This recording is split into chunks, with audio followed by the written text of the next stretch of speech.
Menurut Bang Andre, Presiden Jokowi perlu mereshuffle kabinet nggak? Nah, lo. Begini, ini kita agak serius sedikit. Serius ini?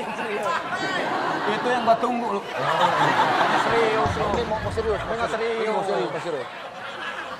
Oke. Karena kan udah ada 2 partai masuk nih, Iya, Golkar iya. dan PAN. Iya, iya. Perlu dikocok kabinetnya? Saya rasa sebagai seorang pemimpin mempunyai hak untuk mengatur anak buahnya ya. Kita ngomong secara urutan kepemimpinan. Jadi mengenai reshuffle atau tidak itu kembali kepada seorang pemimpin menilai apakah anak buahnya ini mampu mengemban tugas yang sudah diberikan.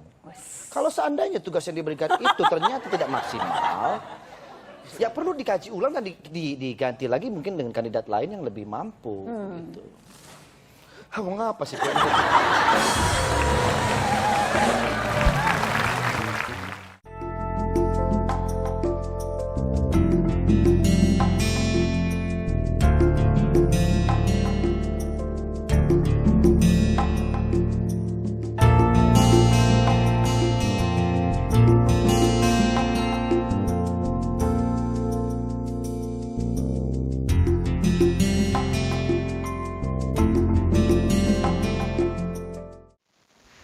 Halo semuanya, bertemu lagi dengan saya, Paulina Senja, yang saat ini akan membantu kalian semua untuk memahami mengenai wawancara. Wawancara adalah metode pengumpulan data dalam bentuk komunikasi langsung antara peneliti dengan responden. Komunikasi tersebut berlangsung dalam bentuk tanya-jawab sambil bertatap muka antara peneliti dengan responden.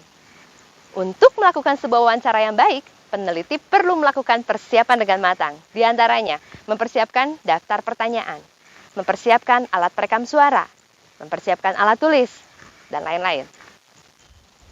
Ada 2 jenis wawancara. Pertama, wawancara tidak berstruktur adalah wawancara yang hanya memuat garis besar dari pertanyaan.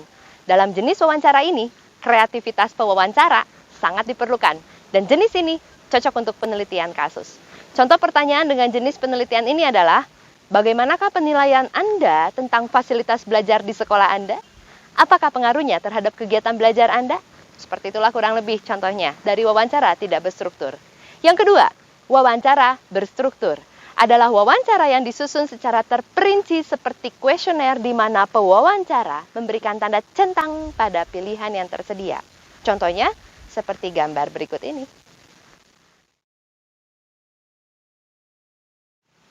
Faktor-faktor yang mempengaruhi hasil wawancara. 1. Pewawancara. Syarat bagi seorang pewawancara adalah punya motivasi tinggi, punya keterampilan dalam mewawancarai, dan memberi rasa aman. Pewawancara harus menyampaikan pertanyaan yang dapat merangsang responden untuk menjawabnya, menggali jawaban, dan mencatat semua hasil wawancara. Kedua, responden harus dapat menangkap isi pertanyaan dengan baik dan memberi penjelasan yang jelas.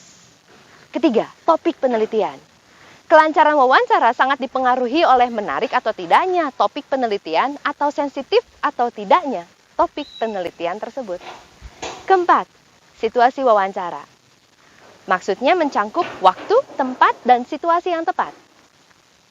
Sekarang kita akan membahas sikap-sikap yang harus dimiliki oleh pewawancara. 1. Netral. Pewawancara tidak berkomentar jika ada ketidaksetujuan terhadap jawaban yang diutarakan oleh responden. Kedua, ramah. Pewawancara harus bisa menciptakan suasana yang dapat menarik minat responden. Ketiga, adil. Pewawancara harus bisa memperlakukan semua responden sama rata, tidak ada yang dia bedakan. Keempat, hindari ketegangan. Pewawancara harus bersikap santai.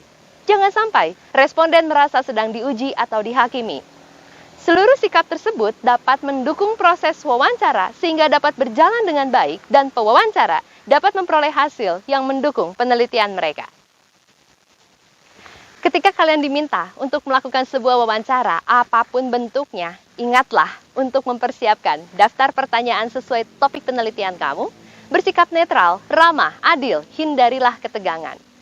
Sekian pemaparan mengenai wawancara, semoga dapat memberikan pemahaman yang lebih bagi kalian dan selamat menikmati momen wawancara kalian semua.